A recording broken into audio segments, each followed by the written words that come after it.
पठार का नाम क्या है और पठार किस जिले में आता है, इसको आज अपन पढ़ेंगे।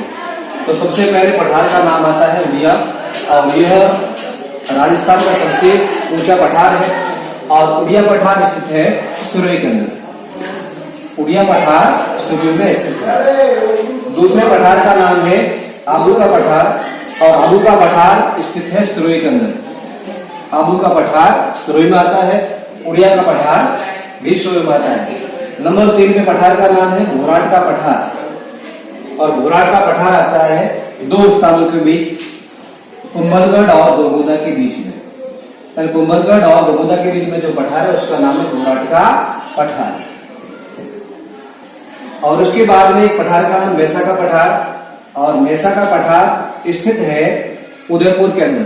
तो लोकेशन सभी का ध्यान रखना अनिवार्य है। तो मेसा के पठार का लोकेशन पड़ता है उदयपुर के अंदर।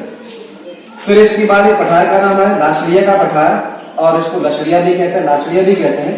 तो लासड़िया के पठार का लोकेशन है सलूमबर के अंदर।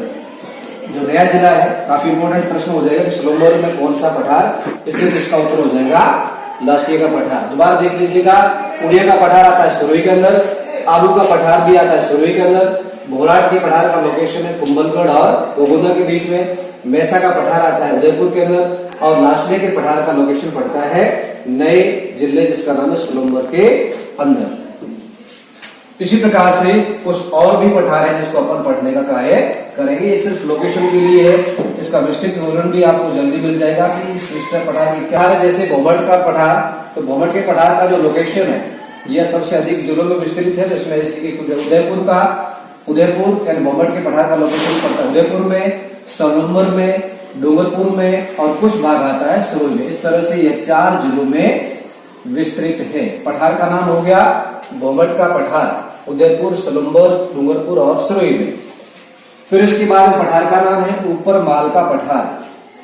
यह भी राजस्थान का पठार है, और ऊपर माल के पठार का जो लोकेशन है वो है भैंसरोडगढ़ और बिजोलिया के बीच में। भैंसरोडगढ़ और बिजोलिया के बीच में ऊपर माल का पठार स्थित है। फिर इसके बाद में एक और पठार का नाम मानदेसरा, और मानदेसरा पठार का लोकेशन पड़ता है चित्तौड़गढ़ के अंदर, यानी मानदेसरा पठार चित्तौड़गढ़ में स्थित है। उसी प्रकार से क्राकरी भी कहते हैं, इसको क्राकरी भी कहते हैं और कांकनवाड़ी भी कहते हैं। तो इस प्रकार से कांकनवाड़ी का जो पठार है यह अलवर के अंदर स्थित है। अलवर में स्थान का नाम है सरिस्का अभयारण्य। यह भी प्रश्न इसके अंदर इंपोर्टेंट हो जाता है। तो सरिस्का अभयारण्य में कौन सा पठार है, तो उसको कहते हैं कांकनवाड़ी या क्राकरी का पठार, और जिले का नाम है अलवर।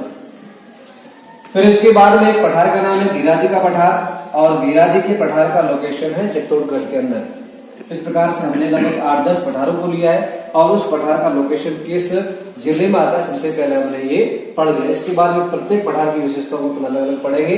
तो सिर्फ एक लोकेशन के तौर पर राजस्थान के पठार कौन से हैं, उनके लोकेशन, उनके नाम क्या, उनके लोकेशन कहाँ पे है।